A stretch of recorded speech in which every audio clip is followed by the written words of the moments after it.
नमस्कार, आप देख रहे हैं आवाज इंडिया, देश की भरोसेमंद आवाज। मैं हूं पिंकी सिंह शरावत। खबरों का सिलसिला शुरू करने से पहले आइए नजर डाल लेते हैं आज की हेडलाइंस पर।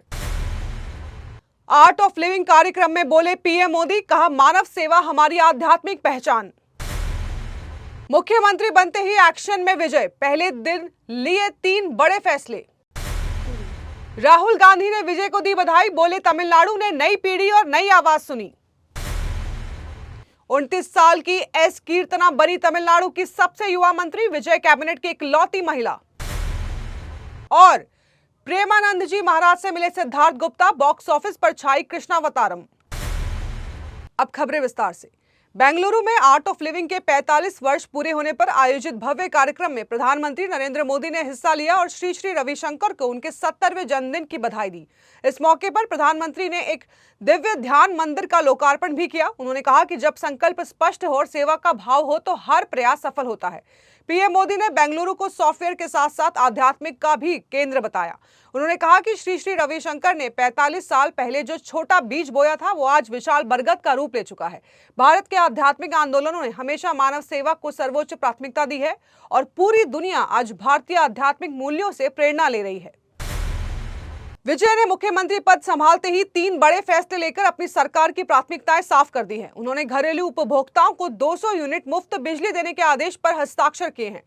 इसके साथ ही महिलाओं की सुरक्षा के लिए विशेष बल बनाने और राज्य में नशीले पदार्थों की तस्करी रोकने के लिए एंटी ड्रग यूनिट गठित करने का फैसला भी लिया।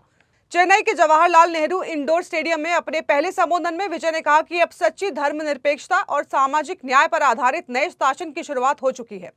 उन्होंने जनता को भरोसा दिलाते हुए कहा कि सरकार हर समय लोगों का ध्यान रखेगी। कांग्रेस नेता राहुल गांधी ने विजय को तमिलनाडु का मुख्यमंत्री बनने पर बधाई और शुभकामनाएं दी। विजय के शपथ ग्रहण समारोह के बाद राहुल गांधी का ये संदेश सामने आया। राहुल गांधी ने सोशल मीडिया प्लेटफॉर्म एक्स पर कहा कि तमिलनाडु की जनता ने एक नई पीढ़ी और नई आवाज पर भरोसा जताया है।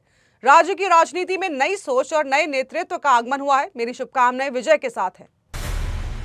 कांग्रेस अध्यक्ष मल्लिकार्जुन खड़गे ने विजय को तमिलनाडु के मुख्यमंत्री पद की शपथ लेने पर बधाई और शुभकामनाएं दी। उन्होंने कहा कि उन्हें विश्वास है कि आत्मसम्मान, सामाजिक न्याय, सशक्तिकरण और तर्क संगत सोच जैसे आदर्श विजय सरकार को आगे की दिशा देते रहेंगे।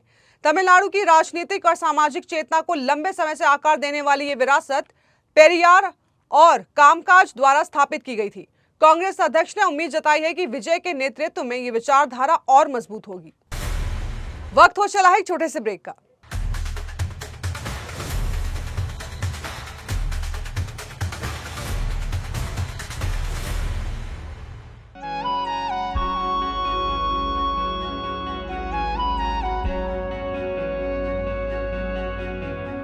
आवाज इंडिया, आवाज इंडिया, आवाज इंडिया, आवाज इंडिया, इंडिया, इंडिया, आवाज इंडिया।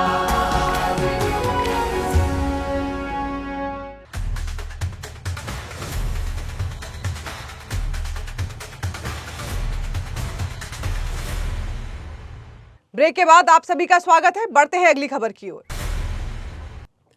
एस कीर्तना तमिलनाडु की सबसे युवा मंत्रियों में शामिल हो गई हैं। कीर्तना मुख्यमंत्री विजय की पहली कैबिनेट में एकमात्र महिला मंत्री हैं। 29 वर्षीय कीर्तना ने विरुधुनगर जिले की शिवकाशी सीट से तमिलका वेत्री कड़गम के टिकट पर जीत हासिल की। उन्होंने मदुरै विश्वविद्यालय से बीएससी और पांडिचेरी केंद्रीय विश्वविद्यालय से 2019 में सांख्यिकी में एमएससी की पढ़ाई पूरी की। राजनीति में आने से पहले वो राजनीतिक सलाहकार के रूप में भी काम कर चुकी हैं। विजय के नेतृत्व में तमिलनाडु में 6 दशकों बाद गैर द्रविड़ दलों की सरकार बनी है। चीफ जस्टिस सूर्यकांत ने सोशल मीडिया पर उनके नाम से वायरल कथित जातिवाद बयान को पूरी तरह फर्जी और दुर्भावनापूर्ण बताते हुए कड़ा खंडन किया है। उन्होंने कहा कि इस तरह की झूठी टिप्पणियों का उद्देश्य न्यायपालिका में जनता के विश्वास को कमजोर करना है। उन्होंने स्पष्ट किया है कि वायरल बयान से उनका कोई संबंध नहीं है। उन्होंने इसे मनगढ़ंत, घृणित, ओछी और दुर्भावनापूर्ण हरकत बताया। चीफ जस्टिस ने कहा है कि संवैधानिक संस्थाओं को निशाना बनाकर समाज में भ्रम और अविश्वास फैलाने की कोशिश की जा रही है।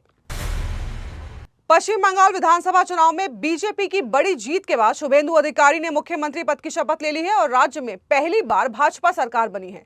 शुभेंदु अधिकारी के मुख्यमंत्री बनने पर बांग्लादेश की पूर्व प्रधानमंत्री और अवामी लीग प्रमुख शेख हसीना ने उन्हें बधाई दी। उन्होंने कहा कि भारत और बांग्लादेश की दोस्ती के इतिहास में पश्चिम बंगाल की हमेशा खास भूमिका रही है।